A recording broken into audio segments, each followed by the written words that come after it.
Cece, how do you explain what has been going on with this Boston team in this most recent stretch? It's really hard to explain. I mean, as talented as they are, and they were adding, after last year's run in the playoffs, they were adding 2 All-Stars in Gordon Hayward, not knowing where he was going to be, but he was a former All-Star, and Kyrie Irving. We thought Kyrie Irving would be back to All-Star form, which he has been, having one of his best seasons individually. But to me, what I'm seeing is, and if we listen to everything they said, they don't like being around each other. But I'm shocked because I watch these sound bites of players and everything, and what I'm starting to find out is it's hard to explain why you lose.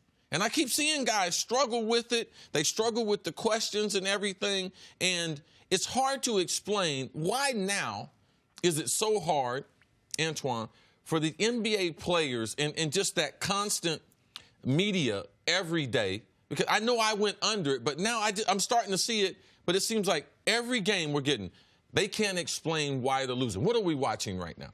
It's unfortunate, but, you know, you want to be a leader in this league, in the NBA, you have to be able to take the good with the bad. And one thing about being a leader, you got to, when the team is rolling, you're supposed to take the praise. You're supposed to praise your team and your teammates. But if you're the leader of the team and when things are going bad, you kind of shoulder the blame and take it on yourself as the leader of the team.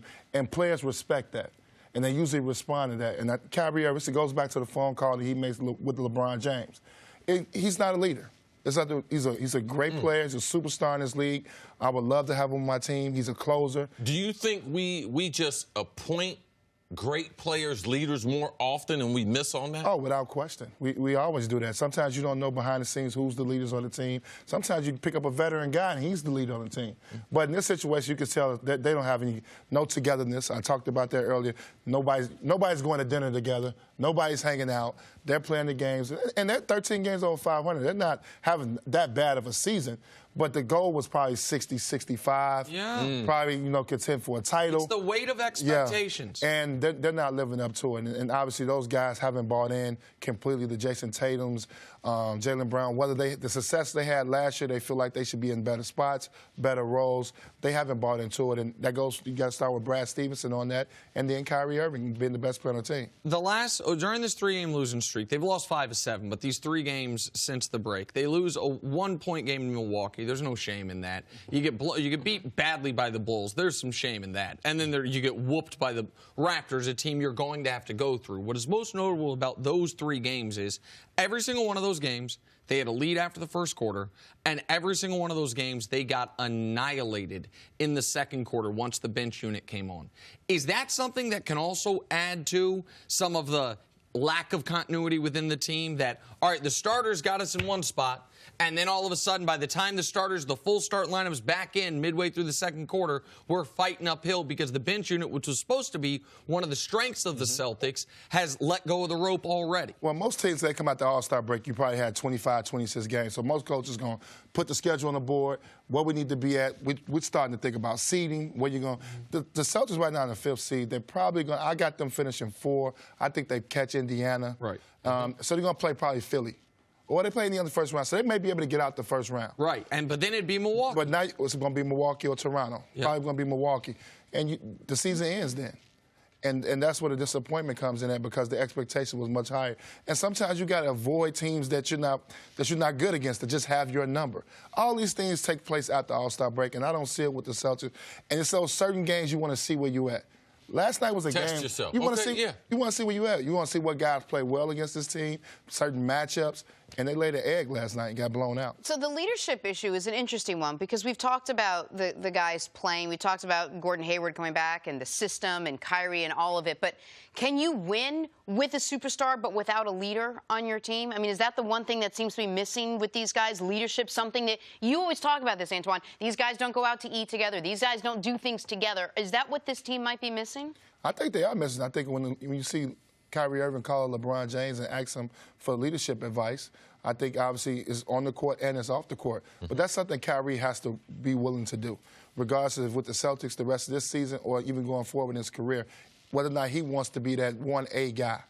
Or do he want to go join a Kevin Durant where he can be the 1A guy and he can take a back seat? He did a great job with the cameras being in LeBron James' face and not having to answer the big questions. Right. I think some things that people miss when you're talking about a leader on the team, there's different levels of leadership.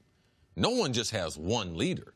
Like, you need other lieutenants, other people that have the authority to be able to do certain things, say certain things to certain guys. And for me, Al Horford has done a good job because he sacrificed his role. He's a max player and everything, but he sacrifices for this team. They play well with him on the court. You have not heard people say one negative thing about Al Horford. Marcus Moore, he can play for me. He can play basketball for me. He plays hard on both ends. He brings a certain grit to the court every day. And look at how other players respond to him. He's been a good leader. Now, how are we going to finish out games? Is this my team? Some of them little particular things that I know are very, very important to Kyrie Irving. When he demanded getting out of Cleveland, he demanded going certain places because he wanted his own team. Boston was not that team. And all these other top teams we have in the NBA, you can say they have one thing in common. One guy knows that's their team. And regardless of how deep Golden State is, that's Steph Curry's team. Go up and down. We even talked about Denver being the only team questioned about, okay, whose team is this of the top 8 teams? Boston, whose team is this? Is it Kyrie Irving's team? No, because if he would have had more positive comments talking about the summer and pending free agency. To add to that, Chris, one thing about being a Celtic, I played there 7.5 years, is you get that pride when you're in that building and you're around all those ex-players because they're still very much connected to it. And you want to be a Celtic. And I said this last time I was on the show, I don't believe he's a true Celtic. I think he's in a situation where he knew he had 2 years. If it works out, we do something special, I may stay, but now I got an opportunity. I'm going to be a free agent this summer to go where I want to go. And you could tell by his comments. I mean, last night, you still 13 games over 500. You still in there. You lost. I mean, you had a bad game, but you're going to defend your team and say, we're going to move on. But to have no comments and to leave your other players out to dry, leave Marcus Smart comment out to dry, lets you know how concerned he is about being on the Celtics. But what we're talking about, the level of play demanded and the level of leadership demanded, we cannot just be nonchalant about how few players have ever reached that caliber. I can be an MVP caliber player throughout the year, be a leader of the team, and we can win a championship with me as the guy. Since Jordan retired, there's 7 guys that check that box. Shaq, Duncan, D. Wade, Kobe Bryant, Dirk Nowitzki, LeBron, and Steph. That we have had a bunch of great players over the last 20-some years. Mm-hmm. Kevin Durant has not checked that box yet, right? Like Giannis has not. Kawhi, as great as he wasn't the guy, the leader.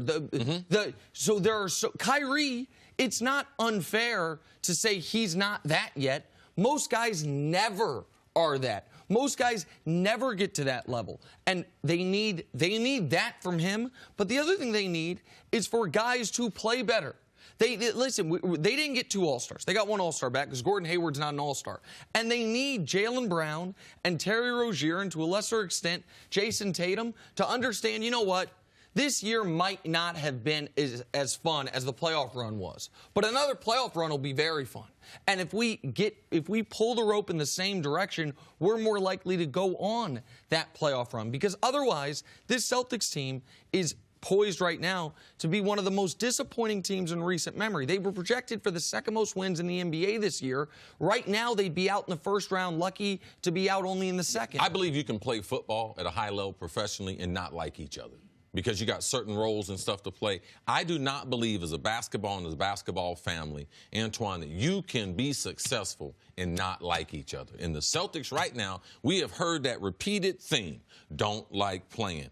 Don't like being here. Not having a good time. For me, it's hard to be a championship team when you don't like those 12 to 15 2 guys. 2 championships I got with Miami, I told you the story, 15 strong. We were a very together group. In college, when I won a national championship, we're all right now on a group chat. All 15 guys still friends together. We still talk together. It's 2016. We celebrate our 20-year anniversary. We're still good friends. So usually when you're friends, you can win some things. Tell Ron Mercer we say what's up. Thanks for watching. Subscribe here to get the latest from the show. Also, be sure to check out more of the best clips from First Things First, or go watch a few segments from our other shows on FS1.